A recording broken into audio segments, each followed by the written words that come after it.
হযরত ইমাম দানা রহমতুল্লাহি আলাই, ওনার ব্যাপারে একটা ছোট্ট ঘটনা বলে আমি আগের দিকে অগ্রসর হই।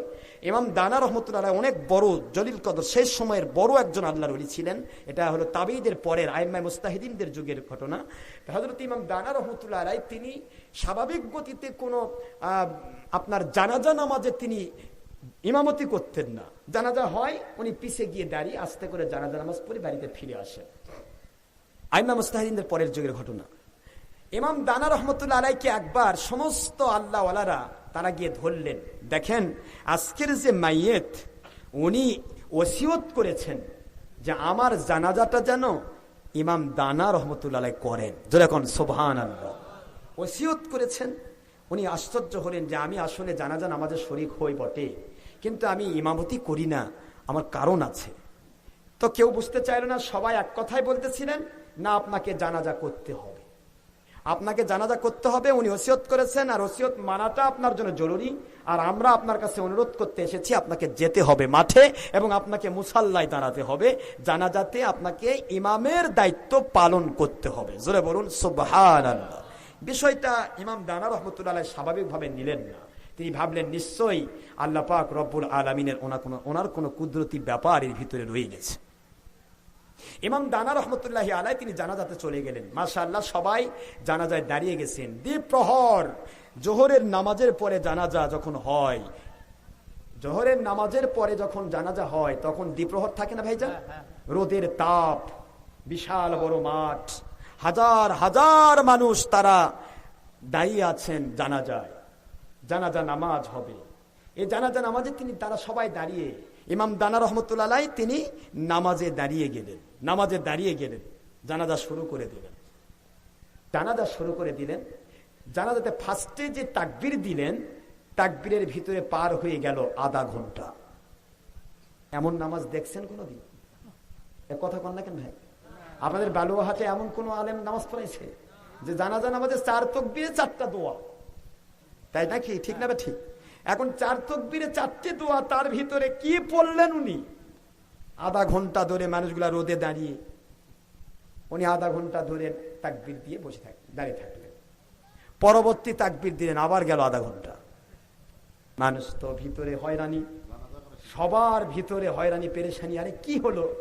কাক নিয়ে আসছে ধরে জোর করে। মানুষের ব্যাপার, মেনি মেন মেনি মাইন্ডস, বিভিন্ন মানুষের বিভিন্ন মানসিকতা। অনেক কথা অনেকে বলা বলি মনে মনে ভরতে লাগে, কি কাক ধরে নিয়ে আসলো আল্লাহ এই রোদের মধ্যে, জান বার হয়ে যাচ্ছে রোদের তাপে, আর ইনি আধা ঘন্টা ধরে নামাজ পড়াচ্ছেন। আধা ঘন্টা পার হয়ে গেল। আল্লাহর ওয়ালি ইমাম দানা রাহমাতুল্লাহ আলাইহি তৃতীয় তাকবীর দিলেন। তৃতীয় তাকবীর দেওয়ার পরে এবার চতুর্থ তাকবীর দিয়া সালাম ফিরিয়ে ফেললেন। সমস্ত আল্লাহ ওয়ালারা সবাই মিলে গিয়ে ধরলেন, হুজুর কি করলেন? এত বড় পেরেশানির ভিতরে ফেললেন আপনি, জোর করে আপনাকে নিয়ে আসা হয়েছে বলে আপনি সবাইকে কষ্ট দিলেন, এটা তো হতে পারে না। এত বড় রকমের কষ্ট দিলেন, জানা যায় এত সময় আপনি কি করলেন বলতে হবে।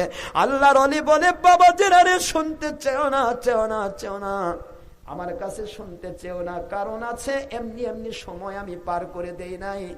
এখনকার মানুষ হলে বলতো ভণ্ডামি, কথা ঠিক না? কি বলতো? মিশাই, নিজের দাম বাড়াচ্ছে। আল্লাহর ওলি বলে, বাবাজিরা খবরদার আমার কাছে জানতে চেও না। নামাজের ভিতরে যা ঘটনা ঘটে গেছে, ওই ঘটনাটা তোমাদেরকে বললে তোমরা আমাকে গ্রহণ করবে না, আমার কুৎসারটনা করবে, আমার বিরুদ্ধে তোমরা অপবাদ দিবে, তোমরা সহ্য করতে পারবে না। সবাই মিলে দৌড় দিয়ে বলে, হুজুর জানাতেই হবে। মাইয়াতকে দাফন করা হয়ে গেল। দাফন করার পরে এবার আল্লাহর ওলি ইমাম দানা রহমতুল্লাহ আলাইহিকে সবাইকে জোর করে ধরা শুরু করে দিলেন। আল্লাহর ওলি বলে, বাবাজিরা শুনবে, যখন শুনে নাও, আমার আল্লাহর কুদরতকে সাক্ষী রেখে আমি তোমাদের কাছে বলতেছি, একটি কথা এদিক সেদিক হবে না। আমি যখন আল্লাহু আকবার বলে নামাজের ভিতরে জানাজায় শরীক হয়ে গেছি। জানাজায় শরীক হওয়ার পর আমার আল্লাহর কুদরত আমাকে দেখালেন। আমার তো দেখার ক্ষমতা নাই বাবারা, আমার কোনো ক্ষমতা নেই। কুদরত থেকে দেখতে পাচ্ছি সামনের যে মানুষটির জানাজা আমি করতেছি, ওই মানুষটি মানুষ না, একটা চতুষ্পদ শুয়োরের আকৃতি ধারণ করেছে। কিসের আকৃতি?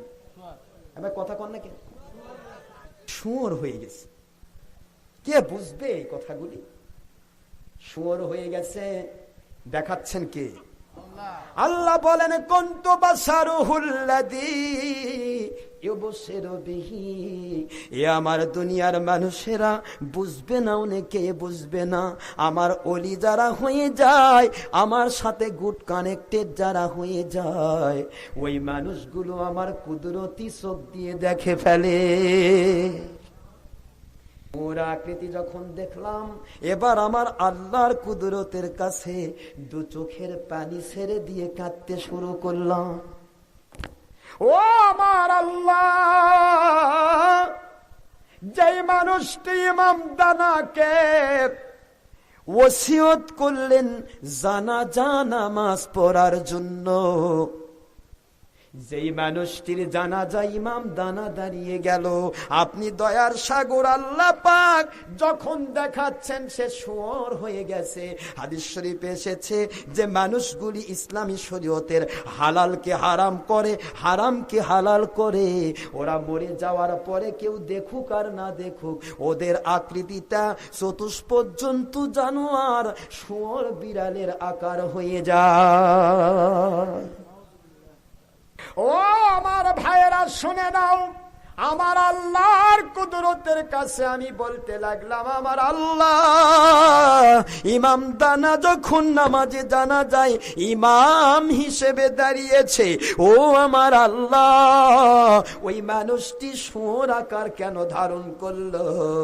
আপনি যখন দেখিয়ে দিয়েছেন দয়া করে, যতক্ষণ পর্যন্ত যেই গুনাহগুলির কারণে মানুষটি শুয়োর হয়ে গেছে, ওই গুনাহগুলি ক্ষমা করে না দিয়ে, ওই গুনাহগুলি ক্ষমা করে দিয়ে মানুষের আকৃতি বানায়া জান্নাতি হিসেবে ঘোষণা না দিবেন, ততক্ষণ পর্যন্ত যত কষ্টই হোক আর কেউ জানাজাতে থাক আর না থাক, আমি ইমাম দানা দ্বিতীয় তাকবীর দিব না, দিব না, দিব না।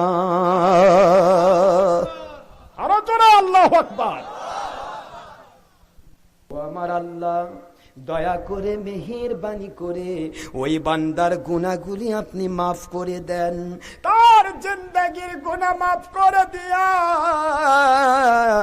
তার আকৃতিটা পরিবর্তন করে দিয়া আপনি তাকে পরিপূর্ণ জান্নাতি মানুষের আকার দিয়ে দেন। কারণ আপনি নিজে বলেছেন, যদি কোনো আল্লাহওয়ালা মানুষকে কেউ ভালোবাসে, সে মানুষটি আপনার হাবিবের ভাষায় পেয়ে গেছে, আলমার ও মাহামান আহাব্বু কামা ক্বালা রাসূলুল্লাহ সাল্লাল্লাহু আলাইহি ওয়াসাল্লাম।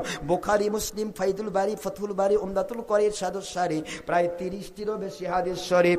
এই পৃথিবীতে যে মানুষটি যাকে আল্লাহর জন্য ভালোবেসেছে, তার সাথে তারা হাসর হবে।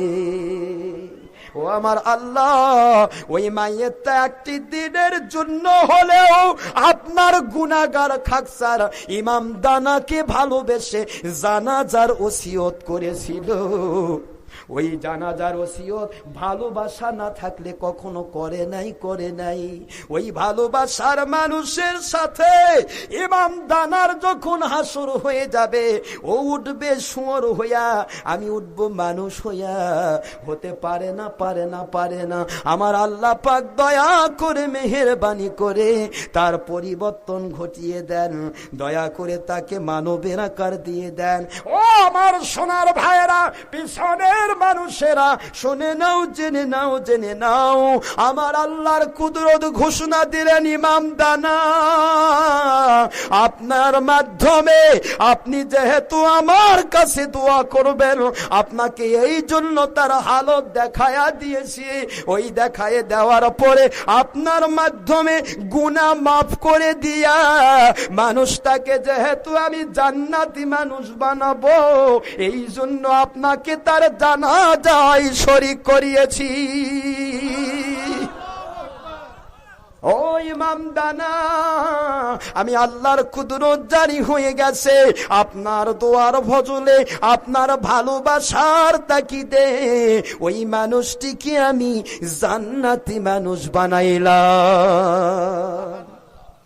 জান্নাতি আকৃতি দিতে যে সময়টা লেগেছে, কয় মিনিট গেছে আমি তাকাই নাই, ওই মানুষটি জান্নাতি মানুষ হয়ে গেছে। আল্লাহর ওলিরা, আল্লাহ পাক বলেন ইদা সালানি আব্দি, ওই বান্দাটা যখন আমার কাছে কিছু চাই, ফা ইন্নী আ'তাইতুহু, আমি আল্লাহ পাক তাকে দান করি। কষ্ট হচ্ছে আপনাদের? ঠিক আছে। দ্বিতীয় তাকবীরে কি দেখলেন? প্রথম তাকবীরে আধা ঘন্টা গেছে, দ্বিতীয় তাকবীর কথা বল না কেন? দ্বিতীয় তাকবীরে কি হলো? ওনাকে বলা হচ্ছে, জিজ্ঞাসা করা হচ্ছে দ্বিতীয় তাকবীরে কি হলো? বাবা ভিডিও যেন হয় না, ছবি যেন হয় না, ছবি ভিডিও করবা না। সোনার ভাইরা, কি কষ্ট হচ্ছে আপনাদের? একটু বোঝার চেষ্টা করুন। দ্বিতীয় তাকবীরে তিনি আধা ঘন্টা কেন কাটালেন? আমরা জানতে চাই কি? আলহামদুলিল্লাহ। তাহলে আল্লাহ পাক কেন আল্লাহ ওয়ালাদের সাথী হতে বললেন, এটাই তার মূল কারণ। জোরে বলুন সুবহানাল্লাহ। ইমাম দানা রহমতুল্লাহি আলাইহি এবার বলতেছে, ও আমার ভাইরা, দ্বিতীয় কথাটা তোমরা জানতে চেও না? না, বলতে হবে। কেন আপনি বলবেন না? এত বড় মর্যাদা আল্লাহ পাক আপনাকে দিয়েছেন, এটা আমাদের জানতেই হবে, যেহেতু আইম্মায়ে মুজতাহিদিনদের পরের যুগ। এখানে দেখার বিষয়, আল্লাহর ওলি ইমাম দানা রাহমাতুল্লাহ আলাইহি বলতেছেন, সোনা ভাইরা শুনে নাও, জেনে নাও, দ্বিতীয় তাকবীরে আল্লাহু আকবার ধ্বনি যখন দিলাম, এবার আমার আল্লাহর কুদরত আমার পিছনের মানুষগুলির হালত আমার চোখের সামনে তুলে ধরলেন। মানুষগুলোর কিছু মানুষ দেখতে পায়, কিছু মানুষ আকারে দাঁড়িয়ে আছে, আর কিছু মানুষ হইছে শুয়োর, কিছু মানুষ হইছে বিড়াল। নাউজুবিল্লাহ। কাপড়ের ভিতরে পরা, পায়ের ভিতরে, হাতের ভিতরে চতুষ্পদ জন্তুর ছাপ, সমস্ত মানুষগুলোর জন্য এবার আমার আল্লাহর কুদরতের কাছে চোখের পানি দিয়ে কাঁদা শুরু করলাম। আমার আল্লাহ, যেই মানুষগুলি আমাকে আদর করে ডেকে নিয়ে আসলো, ও আমার আল্লাহ, দয়ার সাগর আল্লাহ, আপনি দয়া করে যখন আমার কাছে কুদরত থেকে হালত জারি করে দিয়েছেন, ও আমার আল্লাহ, ওই মানুষগুলি যদি আমাকে ভালো না বাসতো, এই গরমের ভিতরে, রোদের তাপের ভিতরে তারা আমার পিছে দাঁড়িয়ে থাকতো না, সকলে পালিয়ে যেত। যদি তারা আসে, বোঝা যায় আপনার হকের সাথে তার একটা ভালোবাসা আছে। ও আমার আল্লাহ, যতক্ষণ পর্যন্ত আমার পিছনের প্রতিটা মানুষকে জান্নাতি মানুষ হিসেবে ঘোষণা না দিবেন, ওদের পরিবর্তন ঘটিয়ে না দিবেন, ততক্ষণ পর্যন্ত আমি ইমাম দানা তৃতীয় তাকবীর দেব না।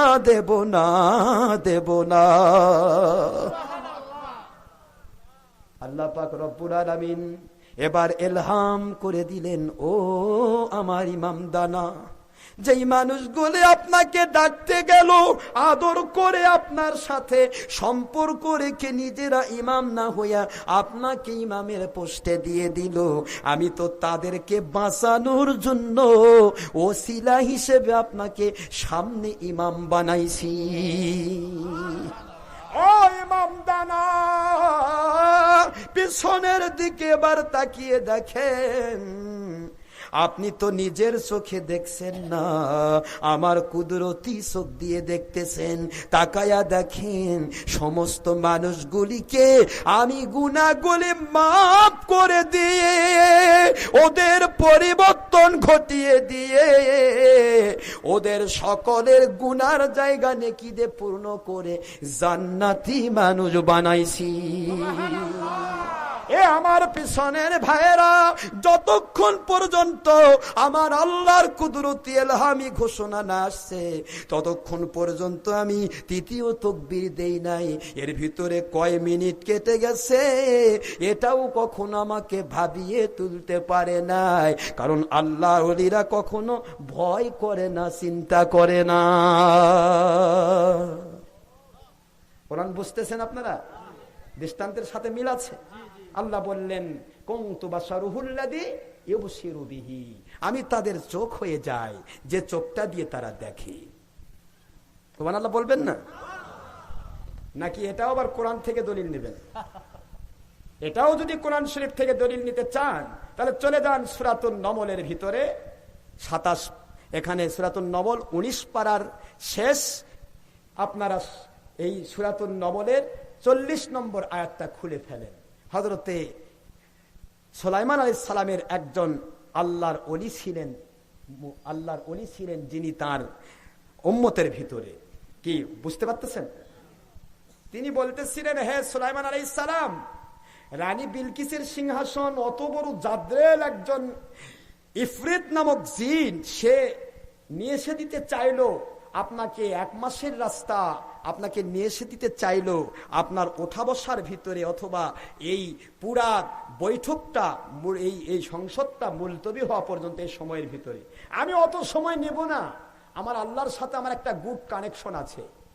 সুবহানাল্লাহ বলবেন না? সুলাইমান আলাইহিস সালামের উম্মত, তিনি বলতেছেন আমার আল্লাহর সাথে একটা গুড কানেকশন আছে। কোরআন শরীফ ভাষায় আছে ক্বালাল্লাযী ইলমুম মিনাল কিতাব। সুবহানাল্লাহ বলেন। যার ভিতরে কিতাবের জ্ঞান ছিল, আল্লাহর সাথে কুদরতি কানেকশন ছিল, সম্পর্ক ছিল, সে বলল আনা আতিকা, আমি আপনাকে নিয়ে এসে দিতে পারবো।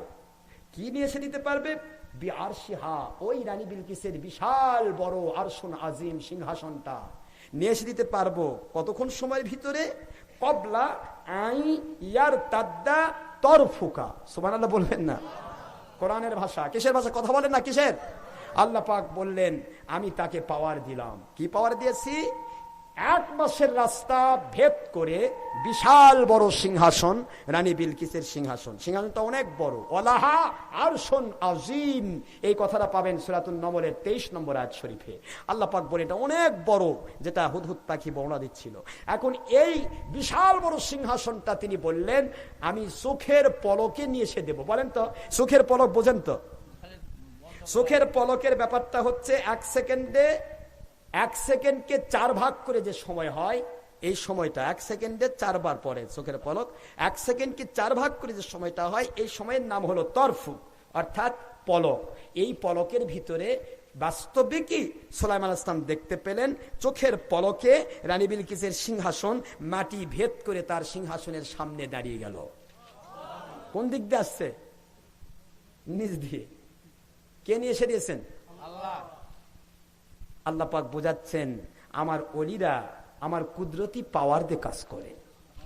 স্বীকার করেছেন? বিশ্বাস হয় আপনাদের? তাহলে কোরআন শরীফের ভাষায় সত্যিকারে আল্লাহ ওয়ালা যারা, আল্লাহর কুদরতের সাথে যারা গুড কানেক্টেড, তারা আল্লাহর কুদরত দিয়ে পরিচালিত হন। আল্লাহ পাক রব্বুল আলামিন ইচ্ছা করলে মুহূর্তের ভিতরে তার মাধ্যম দিয়ে অনেক বড় কাজ করিয়ে দেন। করেন আল্লাহ। করেন কে? আল্লাহ পাক করেন। কিন্তু বান্দাকে কানেকশনের ভিতরে নিয়ে করিয়ে দেন। জোরে বলুন সুবহানাল্লাহ। বিশ্বাস হয়েছে এখন? তাহলে কোরআনের ভাষা আমরা বুঝলাম আল্লাহ ওয়ালারা তারা কুদরতি কানেকশন যদি তাদের সাথে হয়ে যায় তারা এটা পারে। তাহলে সুলাইমান আলাইহিস সালামের যুগের একজন উম্মত যদি এটা পারে, তাহলে যে সুলাইমান আলাইহিস সালাম সহ জলিল কদর নবী মুসা আলাইহিস সালামের ব্যাপারে আমার নবী পাক সাল্লাল্লাহু আলাইহি ওয়াসাল্লাম বলেছেন, তিরমিজিতে আসছে, মিশকাতে আসছে, অনেকগুলি হাদিসে এসেছে। হুজুর বলেছেন, লাউ কানা মুসা হাইয়ান মা ওয়াসিয়াহু ইল্লা ইত্তিবাই। মুসা আলাইহিস সালাম সহ অন্যান্য নবীরা যদি এই মুহূর্তে জীবিত থাকতো, তাদের নবুয়তকে তারা বাতিল ঘোষণা করে আমার উপরে ঈমান এনে কোরআন মানতে বাধ্য হতেন। সমস্ত নবী আলাইহিস সালাতু ওয়াস সালাম এ ব্যাপারে আমার নবী পাক সাল্লাল্লাহু আলাইহি ওয়াসাল্লাম বললেন, উলামাউ উম্মতি কাআম্বিয়ায়ে বনি ইসরাঈল। আমার উম্মতের সত্যিকারের হক্কানি আলেম সম্প্রদায় বনি ইসরাঈলের নবীদের মতো। নবুয়ত নাই, যার কারণে তারা নবী নয়। কিন্তু বনি ইসরায়েল নবীরা যেরকম কুদরতি সাহায্য পেয়েছে, বাতিল অপশক্তির আক্রমণাত্মক ভূমিকার মধ্যে পড়েছে, আল্লাহর কুদরতি সাহায্য পেয়েছে, আমার উম্মতের হক্কানি আলেম যারা, তারাও বাতিল দ্বারা আক্রান্ত হবে এবং কুদরতি মদদ দিয়ে তারা সাহায্য প্রাপ্ত হবে। বনি ইসরায়েলের সেই সমস্ত নবীগণ যেভাবে আল্লাহর কুদরতি জান্নাতে যাবে, আমার উম্মতের সত্যিকারের আলেমরা তারা সেইভাবেই জান্নাতে যাবে। প্রতিটা দিক থেকে এক, কিন্তু নবুয়ত তারা পাবে না। তাহলে বোঝা যায় নবীদের সাথে আমার নবী পাক সাল্লাল্লাহু আলাইহি ওয়াসাল্লাম এইভাবে বললেন যে নবীদের মতো, এই কথাটা আমার নবী পাক সাল্লাল্লাহু আলাইহি ওয়াসাল্লাম বললেন। তাহলে সেই নবীর উম্মত যদি এত বড় পাওয়ারফুল হয়, তাহলে ওই নবীদের মতোই আল্লাহ পাকের কুদরতি সাহায্য প্রাপ্ত যে হক্কানি আলেমরা, উম্মতে মুহাম্মদের আলেমরা, তারা আল্লাহ পাকের কুদরতের সাথে কেন গুড কানেক্টেড হতে পারবেন না? কথা কি বুঝে আসে আপনাদের? বুঝে আসতেছে তো? তাহলে বাস্তব ক্ষেত্রে দেখা যায় তারা কানেক্টেড হয়েছে, এর হাজারো প্রমাণ। তারপর একটা ছোট্ট দৃষ্টান্ত, ইমাম দানা রহমতুল্লাহ আলাইহি।